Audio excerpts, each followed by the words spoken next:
Schéma de Lewis. La matière est composée d'atomes, d'ions et ou de molécules.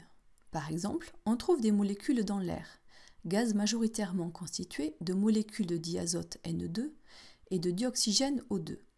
Autre exemple, notre corps est constitué à 80% de molécules d'eau H2O. L'enchaînement des atomes dans une molécule peut être modélisé à l'aide d'un schéma de Lewis. Mais que représentent ces tirets représentés entre deux atomes et ces tirets représentés autour d'un atome? Comment vérifier que ces schémas de Lewis correspondent bien à des molécules stables? Décrivons par exemple le schéma de Lewis de la molécule d'eau H2O. Trois atomes la constituent, un atome d'oxygène noté O et deux atomes d'hydrogène notés H. Dans un schéma de Lewis, chaque atome est représenté par son symbole. Par ailleurs, un tiret est tracé entre l'atome d'oxygène et chaque atome d'hydrogène.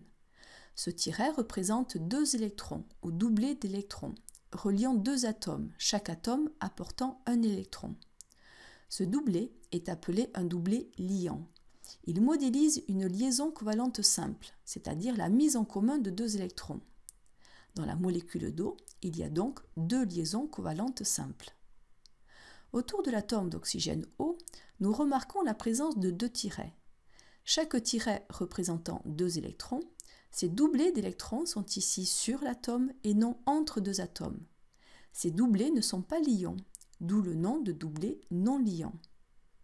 Pour résumer, sur le schéma de Lewis de la molécule d'eau sont modélisés un atome d'oxygène O, deux atomes d'hydrogène H, deux doublés liants ou liaisons covalentes simples OH et deux doublés non liants portés par l'atome d'oxygène. Sur le schéma de Lewis de la molécule de dioxygène O2 sont modélisés deux atomes d'oxygène O, possédant chacun deux doublés non liants, soit au total dans cette molécule 4 doublés non liants, et deux doublés liants entre les deux atomes d'oxygène. La liaison covalente est dite double. Elle est représentée par deux tirets parallèles, les deux atomes d'oxygène mettant en commun 4 électrons entre eux. Quant au schéma de Lewis de la molécule de diazote N2, il modélise deux atomes d'azote de symbole N, deux doublés non liants, chaque azote en portant 1, et trois doublés liants entre ces deux atomes N, soit une liaison covalente triple, avec la mise en commun de 6 électrons entre ces deux atomes. Mais comment sait-on que ces schémas de Lewis correspondent bien à des molécules stables? Pour la molécule d'eau H2O, pourquoi ne pourrions-nous pas écrire tous ces schémas de Lewis? Un schéma de Lewis doit correspondre à une molécule stable. Pour cela, la règle de stabilité doit être respectée. Chaque atome doit posséder une configuration électronique semblable à celle du gaz noble qui le suit dans le tableau périodique. Appliquons cette règle à l'hydrogène de numéro atomique égal à 1. Sa configuration électronique s'écrit 1s1.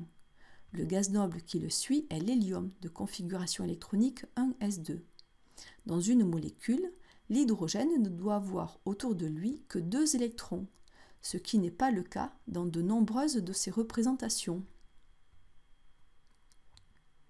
qui ne sont pas celles d'une molécule d'eau. Appliquons à présent la règle de stabilité à l'atome d'oxygène de numéro atomique égal à 8.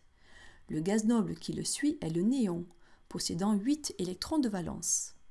Dans le schéma de Lewis, nous devons donc nous assurer de la présence de 8 électrons autour de l'oxygène, ce qui n'est pas respecté dans ces deux schémas. Ce schéma est le schéma de Lewis de la molécule d'eau pour lequel la règle de stabilité est respectée par tous les atomes. Retenons donc que dans une molécule, les atomes se lient par des liaisons covalentes obtenues par la mise en commun de deux électrons. Chacun des atomes possède une configuration électronique semblable à celle du gaz noble qui le suit dans le tableau périodique. Le schéma de Lewis est une modélisation de l'enchaînement des atomes dans la molécule et de la répartition des électrons de valence. Chaque atome est représenté par son symbole. Les électrons de valence sont regroupés en doublés liants ou non liants. Réalisons un petit test de 3 questions.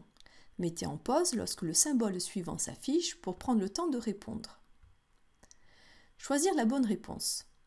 Le schéma de Lewis ci-dessous comporte A. 5 doublés liants et 4 doublés non liants, B. 9 doublés liants, C. 4 doublés liants et 5 doublés non liants. Un doublé liant relie deux atomes. Cette molécule en comporte 5. Un trait sur un atome désigne un doublé non liant. Cette molécule en comporte 4. La réponse A est correcte. Choisir la ou les bonnes réponses. Le schéma de Lewis de l'ammoniac NH3 est donné ci-contre. L'atome d'azote N est entouré A de 6 électrons, B de 3 liaisons covalentes, C de 8 électrons. L'atome d'azote N est entouré de 3 liaisons covalentes le reliant à 3 atomes d'hydrogène H. Chaque liaison représente la mise en commun de 2 électrons. Cet atome a aussi un doublé non liant, représentant 2 électrons. L'atome d'azote est entouré de 8 électrons. Les réponses B et C sont correctes. Choisir la bonne réponse. Le fluorure d'hydrogène HF est constitué d'un atome d'hydrogène H et d'un atome de fluor F. Le schéma de Lewis de cette molécule est le A, le B ou le C. Dans chacun des schémas de Lewis proposés, il y a une liaison covalente représentant 2 électrons. L'atome d'hydrogène a donc la configuration électronique du gaz noble qui le suit dans le tableau périodique. L'hélium He avec 2 électrons de valence. Pour le fluor, le gaz noble qui le suit est le néon Ne avec 8 électrons de valence. Selon les schémas, le fluor a ou non des doublés non liants, représentant chacun 2 électrons. Seul sur le schéma C, le fluor est entouré de 8 électrons comme le gaz noble qui le suit. La réponse C est correcte.